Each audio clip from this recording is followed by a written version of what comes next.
Our man Jake says, what systems and strategies are folks using for cold LinkedIn outreach? All right, but X says, why do clients ever leave? Because, for example, if they spend $1,500 on marketing and net $6,000 every month, why do they ever leave? Frankie, what a good name. That's not me, by the way. It's another Frankie. How does everyone do sales calls? Zoom, Google Meet presentation, phone call, in-person presentations. Also, how did you make your script and or presentation?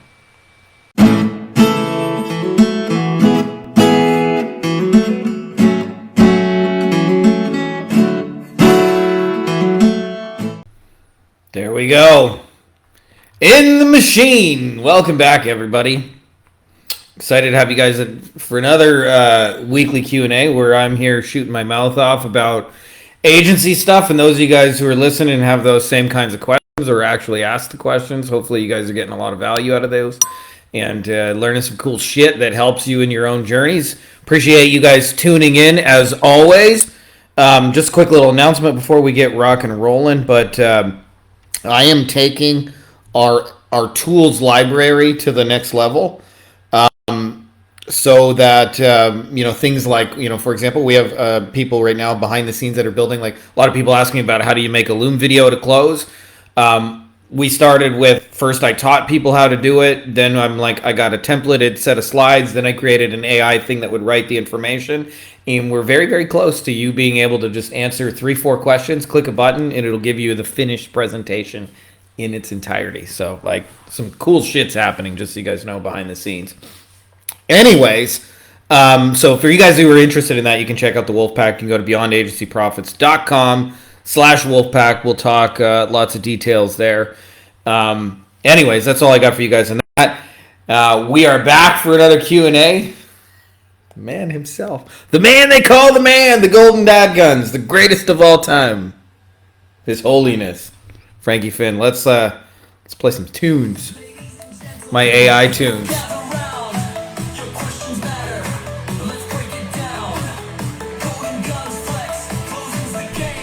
Weekly Q&A. Let's bring the flame. All right. So for those of you guys who got questions, let's do it. Actually, the first one wasn't so much a question, but I wanted to rant on it. So here we are, because I think it'll help some of you guys listening to this to really understand, because I think most people covet the wrong things in this game and focus on the wrong skills, the ones that seem the most important but aren't. So this was a post from our man Jason Canigan, the sales wizard. He says, most people think selling is all about the close. It's not. Whether you win or lose, a client is decided long before you ever get to the end of the conversation. It happens in the opening, that first interaction, the way you set the tone, frame the conversation, make it about the client, not your services, is where the real work gets done. The mistake many agency founders make, they treat the opening like a rapid-fire pitch. They focus too much on the features, benefits, or even to try and use tonality or scripted rebuttals they read about somewhere else. That almost always backfires. Prospects aren't looking for someone to talk at them. They're looking for someone who can quickly make sense of their situation, ask smart questions, and guide them to the right decision. If you've ever felt like your prospects squirm away, even though you thought you did everything right, you're not alone. It's not about pushing harder. It's about opening smarter. Learning how to do this well can save you and your team years of frustration and make growth feel like a lot less guesswork.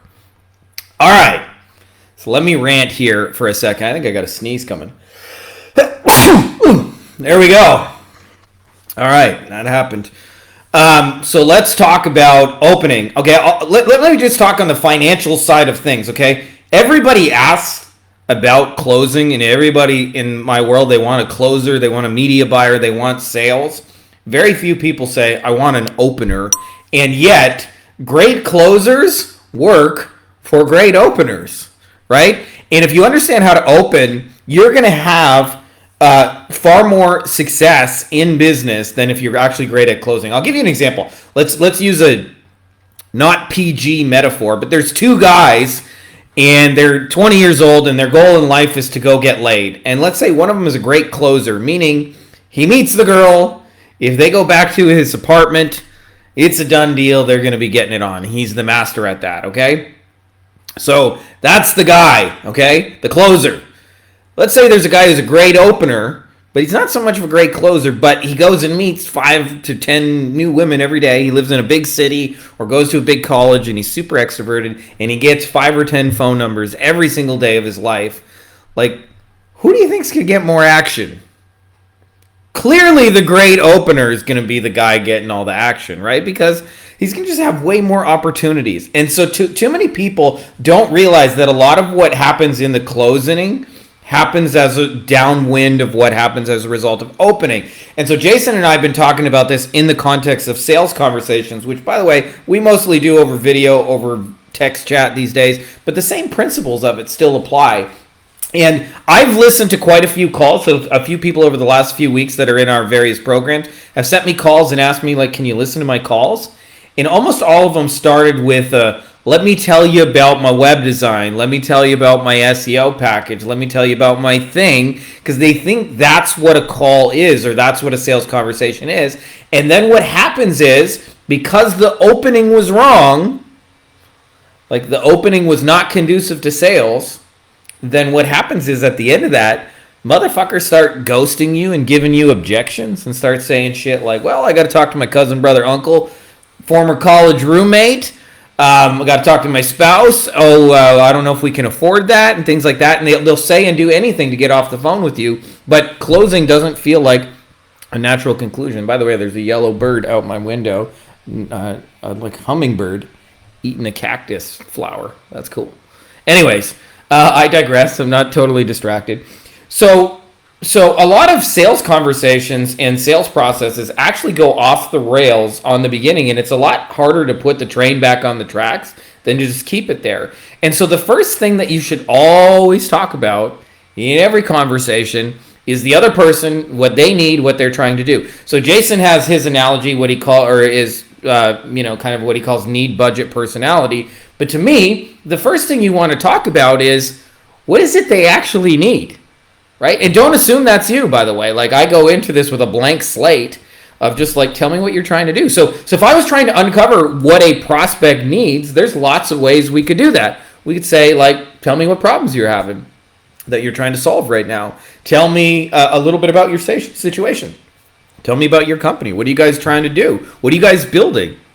Right? There's a lot of things we could talk about around the subject of need. And so, like, this, when you understand this, you don't necessarily have to show up with some like pre-programmed robotic script.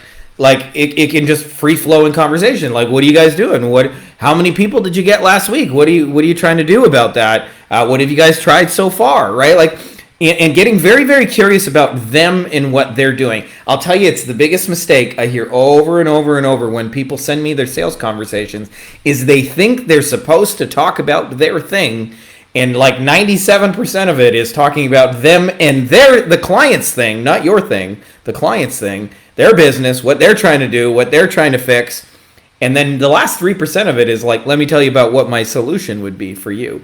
And there's a big reason for this, okay? There are always two sales to be made, as Jason says. Sale number one is this a good idea in general? So let's say you sell SEO. Is SEO a good idea in general? And number two is, I'm the guy, or, you know, whatever you are. Maybe you're like a hairy grizzly bear. I'm the hairy grizzly bear you should choose. And most people think the sale is the second one, pick me. But actually, most of the sale is establishing you should be doing this at all. Right? So what happens is when you jump to the pick me, they haven't even decided they're going to do that thing. Right? It would be like this. Like, imagine somebody has not yet made the decision to get in shape, to start exercising, and you start saying, pick me as your personal trainer. Well, you're skipping past where they're at. Right? We have to go like, hey, tell me about your fitness goals. What are you trying to do? Where do you want to be? And then only after you say, well, you know, I've been listening to you for the last 45 minutes. Like, it sounds like you need a personal trainer to help you get whipped into shape. Are you interested in getting a personal trainer? And let's say they say, yeah, you know, that might make a lot of sense. Now only then can we start talking about pick me, and here's the reasons why I would make a good fit for you. So most of this, by the way, means from a sales conversation, most of the conversation is just asking the person questions about their business, what they're trying to do, how long they've been around, how many employees you got, what kind of work you get. Is that the kind of work you're trying to get? why not just keep doing blank, right? Like, if you understand that, you'll get away from what everybody else does, which is standing there talking about yourself and your service. And by the way, the amount of prospects who woke up today and said, I need a marketing services, I'm going to buy one just because, is exactly zero. Maybe there's like one guy somewhere. So, but they do have problems and they do have needs, right? So like, that's why the conversation has to be about them and their problems and their needs, not you and your solution, because they haven't even established that they need it. And if you skip that, I'm telling you, like, you won't make a lot of sales. The flip side of that is if you nail that opening, it'll be almost automatic, right? Like we mentioned the personal trainer example. If it's established, they've been trying to lose weight, they have difficulty showing up every time, they need some accountability, they know they need to exercise, but they don't know what to do, and they just want somebody to push them. If we establish that's what they need, it's like almost automatic selling a personal training service. Like, you fucking need one, right? Like, you really do.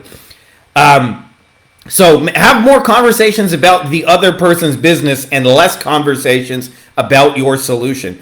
And it sounds obvious, and yet people send me their conversations, whether these are in text or, you know, sales calls or whatever. I listen to them, I hear them, I read them, and almost always they go, let me tell you about my SEO service. They think that's the purpose of a conversation, is to tell them about their thing. And then the sales conversation has failed, the opening is off the rails, and ergo is very difficult to get back on it. And at the end, it shows up as objections, reasons people say no, instead of, hey, that sounds exactly like what we need. How do we get started? Which is how your conversations should end. And of course, when you understand how to do this, you can do it all in video. So like, shout out to my Loom course, by the way, which you guys can check that baby out.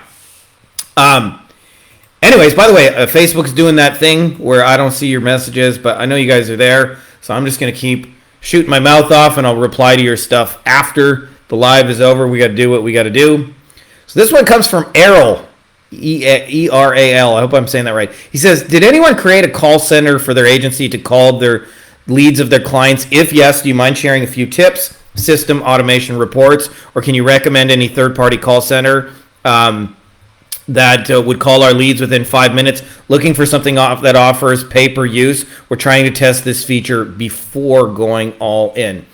Okay. So this is one of those things I call a fucking heavy-ass loaded question. So do we have people, let's take those one piece at a time. Do we have people doing call centers? The answer is yes, of course. Okay?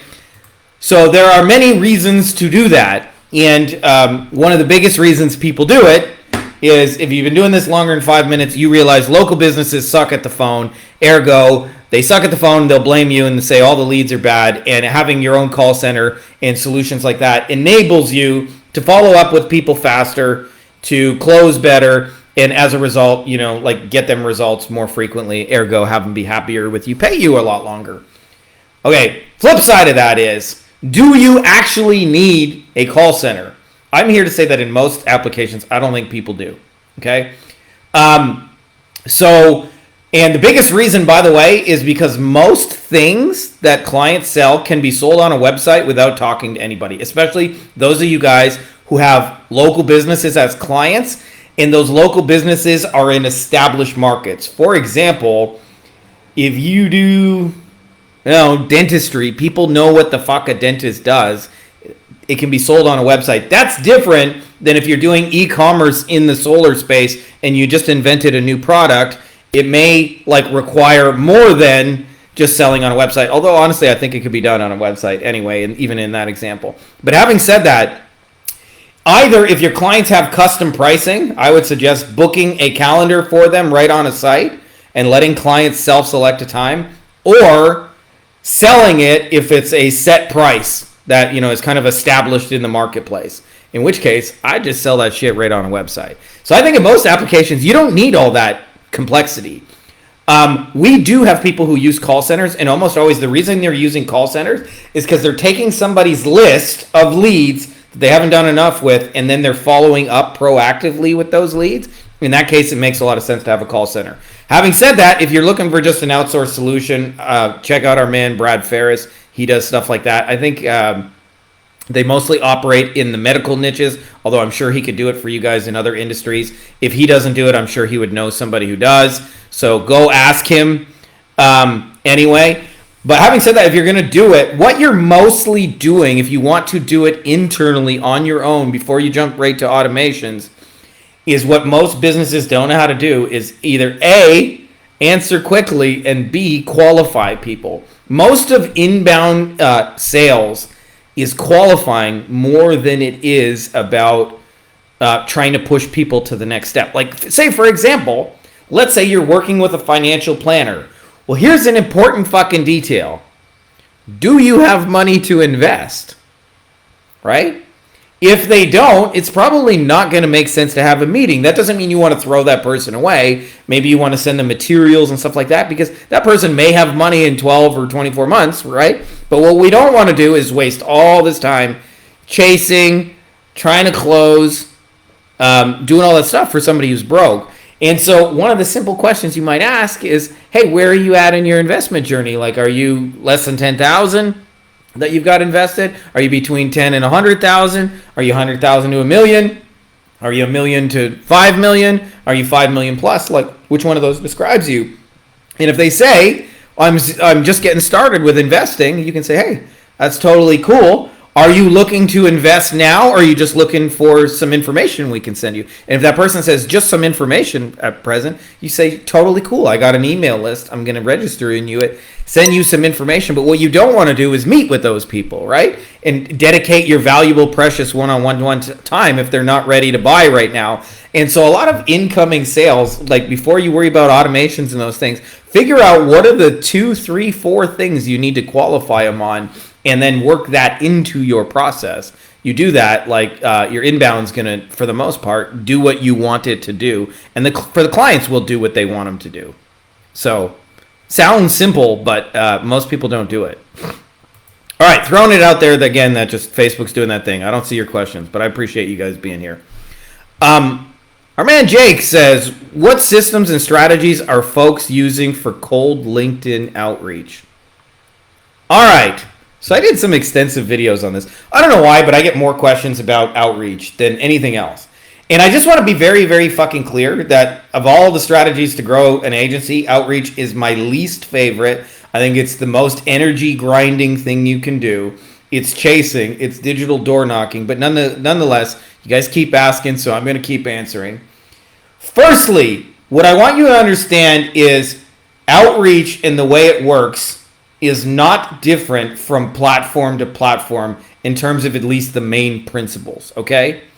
Because let's say you're trying to get a plumber. A plumber is not fundamentally a different human being on LinkedIn as he is on Facebook, as he is on Google search.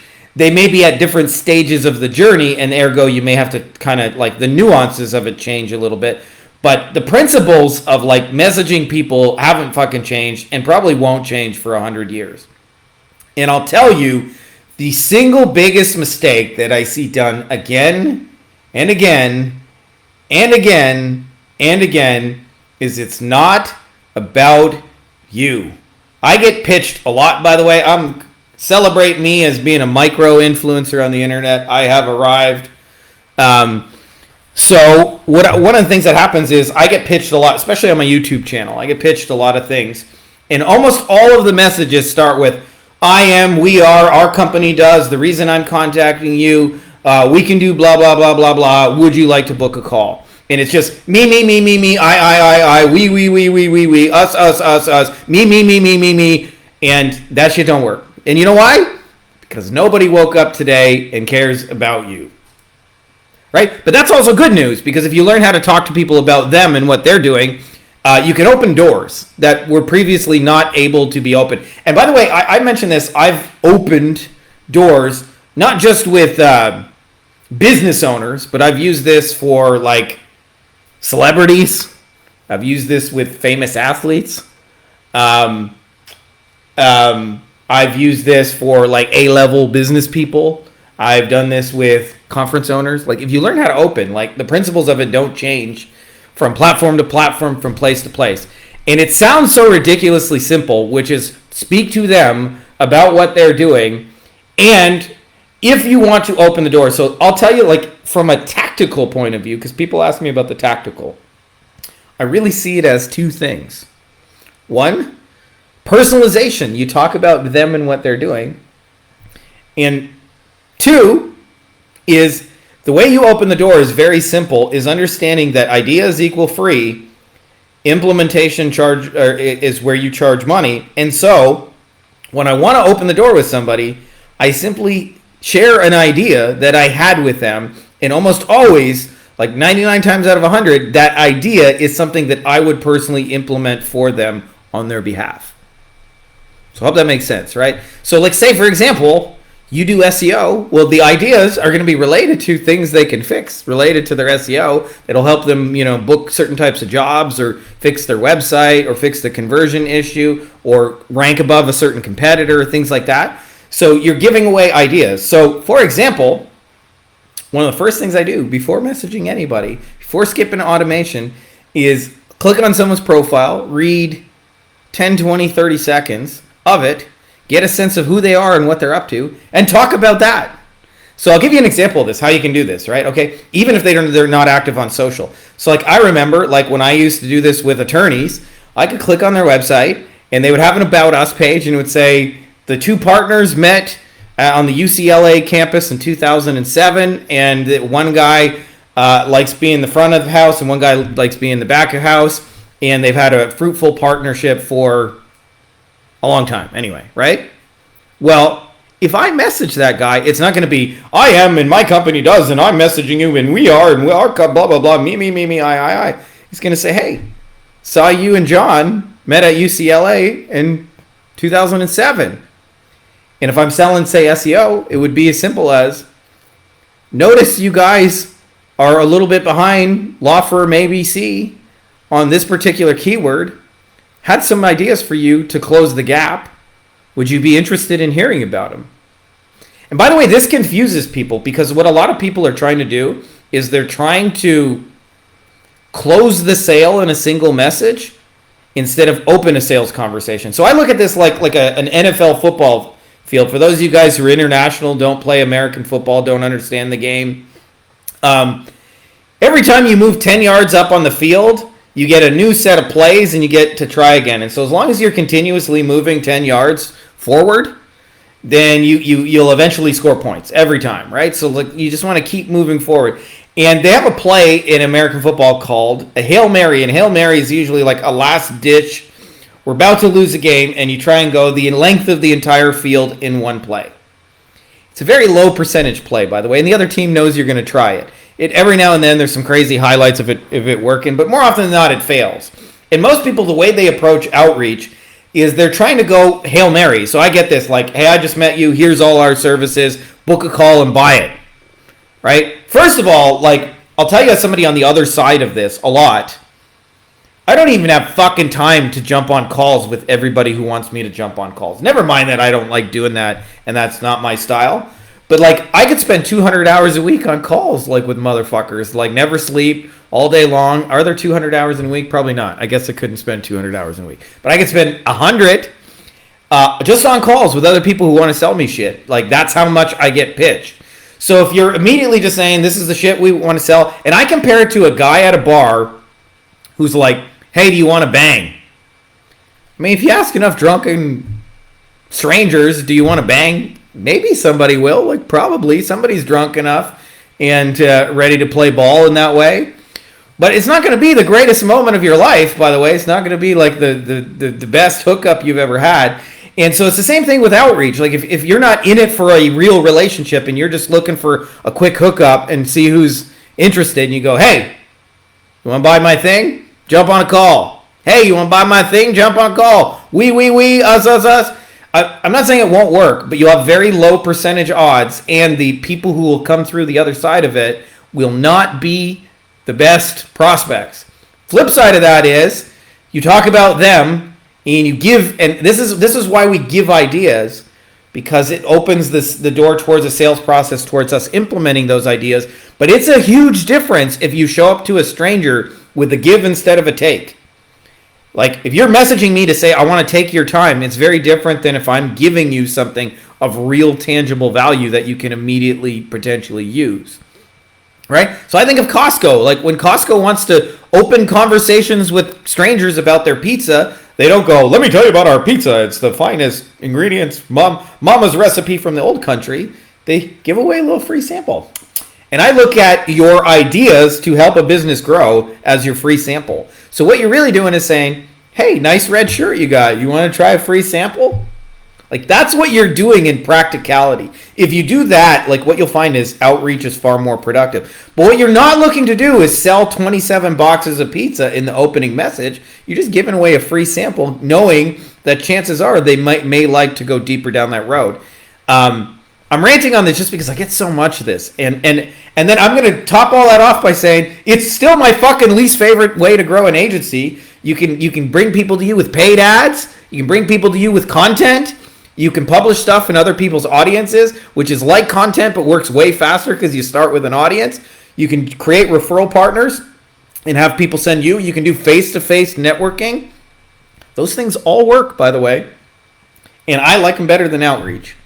And I think outreach works best when you're only doing one-to-one outreach with people who have in some way demonstrated interest in your thing, and then you're escalating it. I don't think it's like getting cold strangers is the be-all, end-all that everybody in our space makes it to be. Anyways, I'll get off my soapbox on cold outreach. Hope that helps answer your question about how to do LinkedIn cold outreach. Like, talk about them, give them a free sample. Talk about them, give them a free sample. Talk about them, give them a free sample. That's it. Like, that's the recipe. Now you know how to open. By the way, we have a course on beyondagencyprofits.com. You click on courses. Specifically for opening, and it has custom GPTs that will help you write these messages. They're pre-programmed with it. So you just give a little info about the person you're trying to message. It'll write it for you in our winning style. And these are simple, casual, easy to open sort of messages. And you'll find that, you can talk to strangers basically. All right. But X says, why do clients ever leave? Because, for example, if they spend $1,500 on marketing and net $6,000 every month, why do they ever leave? This is a really intelligent question that probably has a different answer than you would think. So what you're talking about is the logical side of, I give you $1 as a business owner and you, the agency owner, give me back $4. Like, why would anybody ever cancel in that scenario? And if you're looking at it as dollars and cents logical, it doesn't make any sense. But I've actually had agencies who have like 40,000x. So like I think of one friend of mine, he had a client, they were at like 5 or 10K a month when they signed up with him. He helped them turn their Facebook ads up and eventually scaled them to a $400,000 per month winning offer. 400K from like 5 or 10. So like a lot of ROI, and then they canceled at $400K a month. Like, hey, thanks for getting us, an extra $395,000 a month. Sayonara, motherfucker. So I'm here to tell you, it ain't just about results. And there are many reasons clients leave. And by the way, they've done surveys on this. The number one reason people leave is because they feel like you're indifferent, you don't care, they are taken for granted, and they are just another name and number in your business model. Right? So that's the biggest reason, is that you just don't give a fuck. Just don't really give a fuck. And this shows up in a lot of ways. It's the communication. It's the lack of like personal care. It's the detachment from the results, right? Like most agencies, like this is their communication. Nothing for 30 days, end of month report. Nothing for 30 days, end of month report. Nothing for 30 days, end of month report. Well, clients don't really feel like you care and you're building something and that the success of their business matters to you. So this is less about like actual how awesome your service is and more about how you make people feel. In other words, what one might call client experience. It tells me my internet's going slow right now. And as I mentioned, I can't see your shit anyway. So there are several reasons clients leave, and I want to give you a few of the big ones so that you guys don't have. The biggest reason clients leave besides that is that you are not the only rodeo in town. And if they feel like they can get exactly what you do somewhere else better, cheaper, faster, and they see you as replaceable. This is why we're really big on not creating Me Too offers, because besides that it makes it easier to sell, it makes it easier not to be replaced after you sold. So I think there's a company in the legal space called Alert Communications. They are very mediocre. All they do is they're an agency of virtual assistants, and after hours and weekends, lawyers get phone calls. They pick up the phone. They say, the lawyer can't be reached right now, but I'll take down your info and have them call you in the morning. And then they take that info and they submit it to the law firm, and they do that over and over and over and over. They don't close people. They don't set appointments. They don't do any of that shit. They just take down info and say, call this person back tomorrow. That's what they do. $100 million company. Why are they a $100 million company if they don't like actually set appointments, do anything productive or anything like that? It's very simple. They're the only ones who do it. Right? They're in a category of one. Not easily replaceable. I compare that to SEO people. Like, you guys got it the hardest. They're getting pitched SEO like 100 times a day. Even if it's shitty SEO, they're still like your replacement. You're like the guy dating the girl who, is a waitress at the football game and who gets hit on by 100 guys a day, right? Like, you're going to be looking over your shoulder a lot. Another big reason clients leave is communication, right? Is 50% of your job is doing the thing, and 50% of your job is communicating that you're doing the thing. And if you're not communicating you're doing the thing, that's the same thing in their mind as not doing the thing. Like, if they don't hear from you and you don't proactively let them know what's happening, they assume you're doing nothing, because that's been their general experience so far, as they're getting ripped off and things like that. And by the way, this is not unique just to us. I learned that these are actually problems of high-ticket service businesses in general, because attorneys would tell me the same problems. They'd say, if I don't get back to people fast enough, they have state bar complaints, right? Like, what the hell? And then another reason, by the way, clients leave is because of how you set expectations. This is a thing that I wish I knew better when I first started out, is what we sell is intangible. It ain't fucking real. It ain't like a phone you can hold in your hand, or I don't know, I got a speaker here. Like, you can hold it, you can play it, you can listen to the sound. You can see my kids rip the fucking rubber thing on the bottom. But they make up for it with cute shit like this. Where'd it go? Hold on. Come on, Mr. Lion. Whoops. There we go. Mr. Lion. All right. So anyways, I digress to say that I got a little Yoshi sticker here too. There we go. Blue Yoshi. I'll give you the example of expectations done wrong with making myself the guilty. I have a dear friend of mine who's in the group, Larry Weinstein. And he's a really, really smart entrepreneurial accountant. So he's an accountant by name, but he's really an entrepreneur playing an accountant, one of those deals. And he told me, I really want to build a Facebook ads funnel. And so I helped him to build a Facebook ads funnel. And what I didn't do is any expectation setting at all, because I thought, well, Larry's been in the game long enough. He understands. But as much as Larry's awesome, Larry's never run Facebook ads before. So I set up a webinar funnel and got people on an email list. And I told him, let's run it and see what happens.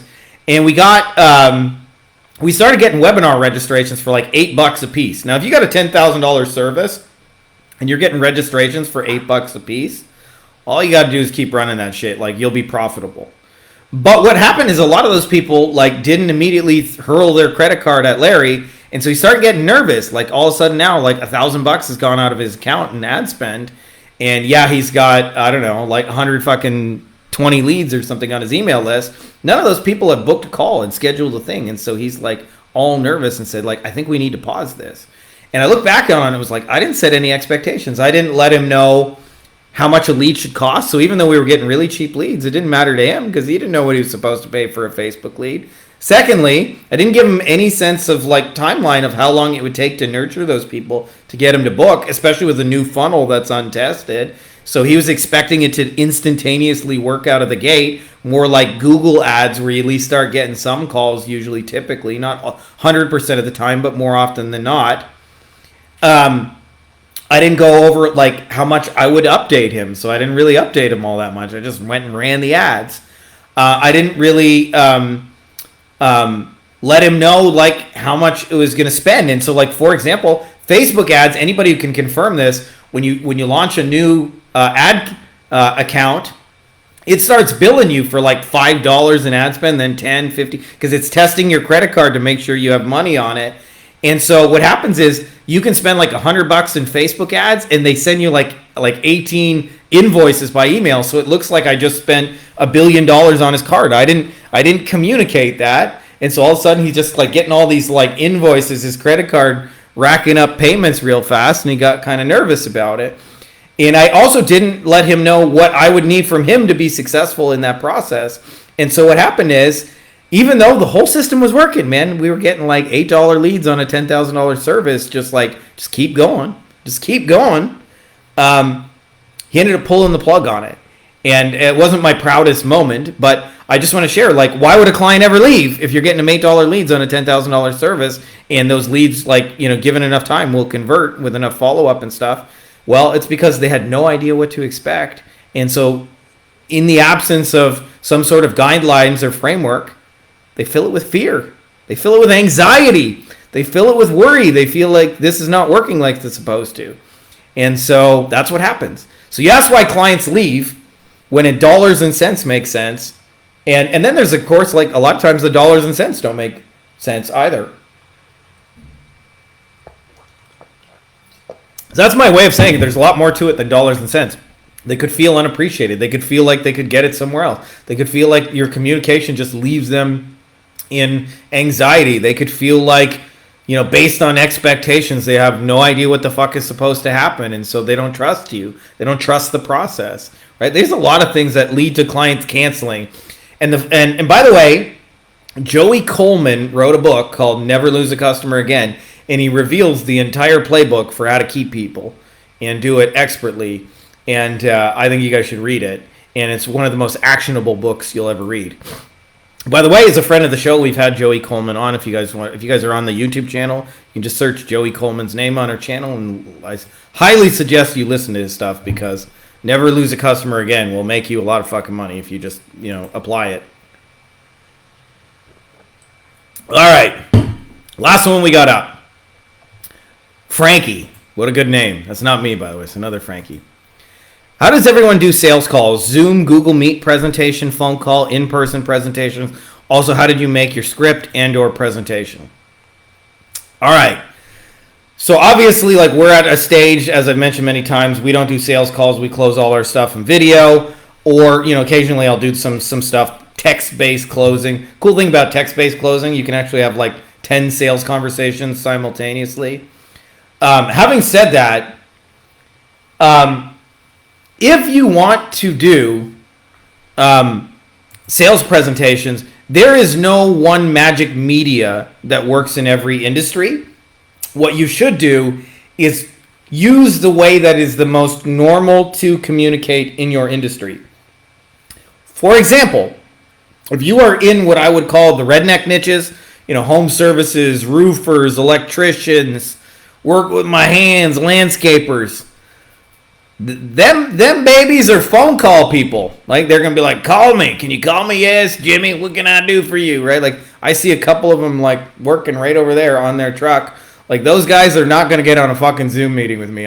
One of the guys right now is pointing to something on the roof. Like, what the fuck is up with that? I'm like looking at the guy right out the window. There's two Mexicans doing some landscaping down the street. Okay? That guy ain't going to get on a fucking Zoom meeting with you. So I wouldn't try. I would just gravitate to this is the way they're used to communicating. Now, having said that, does that mean nobody will get on a Zoom meeting? I'll tell you, if you're in an industry where they're used to working in an office and they're used to having meetings, they probably already use Zoom, right? So it's probably the most normal thing in the world to jump on a Zoom call. It looks like, by the way, like my internet's all like kind of laggy right now, but sorry, like shitty Mexican internet is a thing. So if they're used to like having internal Zoom meetings, then I'd say let's jump on a Zoom. And if they're used to something else like text message, then I would text them, right? If they're used to meeting up face to face and that's an option for you, then do it face to face, right? It's like you want to do the way that makes sense for your market, which is how do they already communicate with each other now fit into that. And then of course you can. I'll tell you, most markets text though. That's one that's probably universal. You can text and close in video with just about any market. So then you ask the question about presentations and scripts. I know Alex Hormozy is big on like train your salespeople on scripts and and make sure it's done the same way every time. I'm telling you my experience with agency services specifically. Everybody I've met who either A, has a script, or B, has a presentation they walk through people. I shouldn't say everyone. Like 98% of the people who have a script or a presentation do not close people in general. And part of the reason is we kind of talked about it on the first question, or the first, wasn't really a question, but like Jason's post that I wanted to kind of elaborate on. Because the conversation really should be about the prospect, their situation, their problems, what they're trying to build, what they've tried, what they're willing to spend and not spend, how long it's been like that, etc. And you can't put all that into a presentation. And even though you may ask the same kind of questions every time, the answers you get are going to be different, and ergo you have to flow with it a little bit. And so if you show up with a presentation, like 99% of the time, that presentation is going to be about you, and they do not care about you, nor will they ever, ergo, it's simply going to miss the mark. So a much better way is to kind of do what I would call uncover and get into their needs and get into them and what they're trying to do. And the only effective way I found to do that is with questions. And I'll tell you, here's a question that's very non-threatening, that is a good way to open, that I have asked to a lot of prospects over the years, and feel free to steal it. It's not a magic question, meaning like it'll like magically make you sales or whatever, but it'll get the conversation started in the right direction, and it just goes like this. Hey, Joe, do you mind just telling me a little bit about your situation and what you're looking to do? And then you shut the fuck up and listen. And almost always, by the way, whatever answer they give to that question, I will have additional follow-up questions. Well, to be honest, we're slow in summer and we're not getting a lot of leads. I might say, like, how slow are you? How many leads you been getting? Right? When you say slow, like slow is a different thing to different people. How slow are you? Right? So there's going to be some kind of follow-up question, but almost always that's a good place to get the conversation started in the right direction. I'll repeat it for those of you guys who want to go use that, which is, hey, so-and-so, do you mind just telling me a little bit about your situation and what you're looking to do? That's it. It sounds simple, but it'll get the conversation going in the right place, which is talking about them and what they're trying to do. And by the way, this is a twofold thing, because in order for you to sell your solution, they have to experience some level of emotion about the problem they currently have. And this will set the train and track for them to get emotional about the problem they have. But also, equally important is not just for the purposes of making the sale, but if you don't know what they're actually trying to do and whether that's realistic or not, it's very, very hard to fulfill on that. Right? Like if they just say, we want more leads. Okay, you may be tempted to go sell them a solution, but what if they say, I want 1 million leads by Friday and I want them at a penny a piece? Like, you're not going to be able to fulfill on that. So equally important is we want to find out what they're actually trying to do to realize whether or not can that actually be done, in the parameters you're trying to do it. So for example, if they say, well, I'd be willing to pay $500 to get a job, like that's very doable in most industries anyway. If they say, like, I don't know, I'm willing to invest $50 and I want to be a millionaire, that's probably not going to happen, right? So you want to tell them right then and there, like, I won't take your money if that's what you're looking to do, because that just ain't realistic. So the other piece of the puzzle, it sets you up to actually be able to fulfill on what you've promised, right? Like if we just jump into the, hey, let me tell you about my presentation and how great our thing is and our service. So this is my way of saying ditch the fucking script, ditch the presentation, and get into the questions. And if it's useful to you guys, maybe I'll create a thing where I can give you guys a list of kind of just generally good questions to ask people at the start.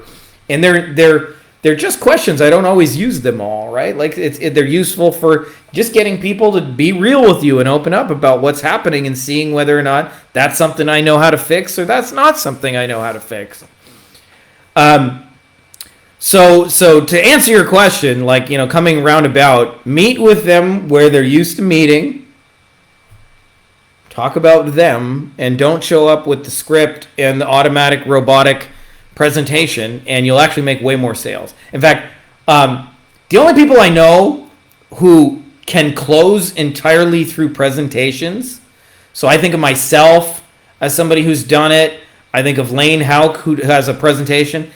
They have had to present it in sales stuff many, many times over and over and over before they then put that into a presentation. In other words, the presentation simulates the conversation they would have had. The presentation does not, but it's not really about them and their service. It's about, like, let me tell you about what I noticed about your business and these different things, and here's how I think we can help. What do you think, right? Okay, cool. Well, this is how much it would cost. The presentation is based on an actual sales conversation and not based on...